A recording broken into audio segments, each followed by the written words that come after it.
right, so to begin, we have 3 generations here of Folklorama volunteers at the Scandinavian Pavilion. So tell me a little bit to start how your family got involved with this pavilion. Well, it started with my parents dancing and being in the displays Yep. in the pavilion, who then brought in my youngest daughter to Oh. dance, and that brought me in to dance. So from there on, it's just continued on.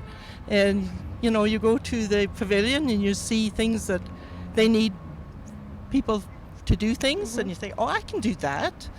And so you start doing things, and all of a sudden you have put in an awful lot of years in Folklorama.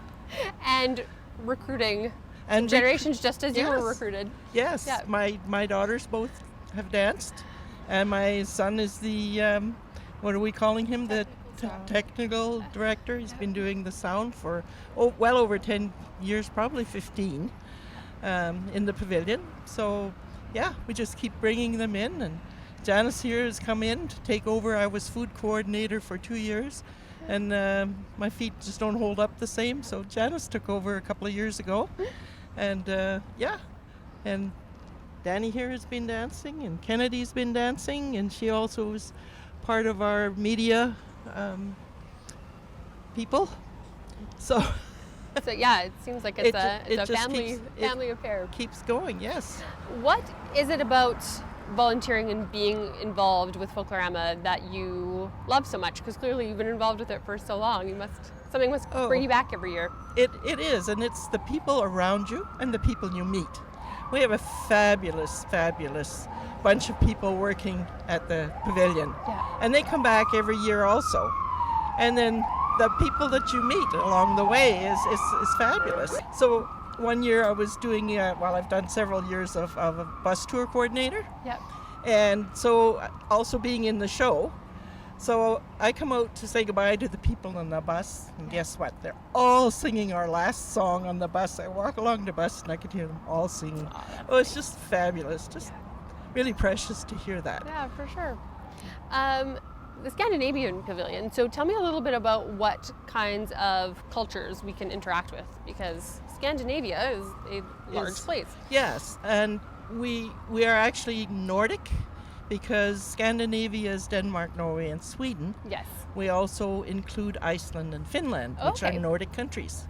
So we are really Nordic, and we just call ourselves Scandinavian. But you draw elements from all those countries. All those countries, yes. We dances from all those countries. Cool. Some of the music is from any of those countries. So, yeah, they all have displays. So each country has its own cultural display. Cool. So it's really quite nice. We have our own building, so the displays, we have lots of room for displays. So it adds a lot to our pavilion. Yeah, well, it sounds like there's a lot to offer. What is your background? My background is Danish. Okay. Yes. With some Swedish. With some Swedish. And my husband's family is part Norwegian. So there you go. It's all there. Tell me a little bit, and I think all of you can speak to this, is just how Folklorama helps you stay connected with your Scandinavian heritage and culture. Did you want to speak to that? Definitely. Just being involved, it just gives you insight into all the different cultures. I have learned so much about all of the cultures, but even for my own, doing the food, we have researched so much about the different foods, and just to be able to give a good variety and see what is, appealing to other people, that might be appealing to other people to try. Yeah, and I'm sure the commonalities and differences too. Yeah, exactly. The region You shares find a lot out of that ingredients. all the different countries want to be the ones who started the food. Each food type, no, it belongs to us. So it's really quite interesting to see that what I thought was a Danish type of food actually is in every country. So that's very interesting. And how about for some of the younger people? Well, it just last year I was the youth ambassador, and I had to learn a lot about the different countries so that I could talk about them with the different ambassadors coming to visit the show. So I learned so many different facts about the different countries, and it was interesting. I'm sure. Yeah, that's great. Do you want to? Okay. Tell me a little bit about, I guess, what's on offer this year at the Scandinavian Pavilion that we can look for. Well, food-wise, we always offer the Swedish meatballs because the Swedish meatballs are just top-notch.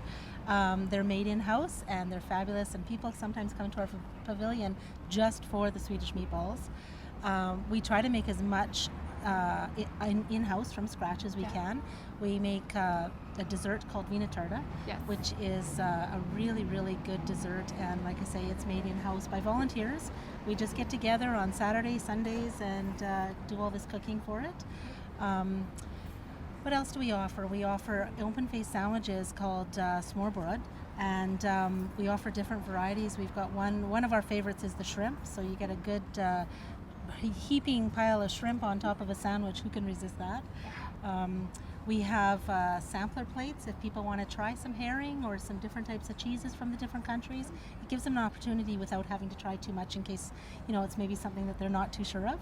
Yeah. But you're able to try lots of different things, it sounds like. We have a great menu, yes. And our theme is Nordic women, so that's going to be reflected both in our displays and in our show. Wonderful. It sounds really interesting. Yes, it's anniversary, the 100th year of women's right to vote. Yes. So the reason for the theme. And speaking of Nordic women, tell me a bit about what you're wearing. And because I understand that some of these pieces have been passed down to your family. Oh, yes, they have. Actually, Danny here is wearing the blouse from my mother's costume, so her great-grandmother. And Janice is wearing her apron. Now, my costume comes from an area in Copenhagen where the women sold fish, and this costume was in use until 1967. And you can still see bits and pieces. I've seen bits and pieces of it. So it's a fisherman's wife's costume. It's an everyday type costume. So, I guess just to wrap up, just we talked about volunteering, but I'm wondering about just, I guess, what you get out of it personally, being involved in Folklorama. well, just the camaraderie Yeah. that you get. It's wonderful.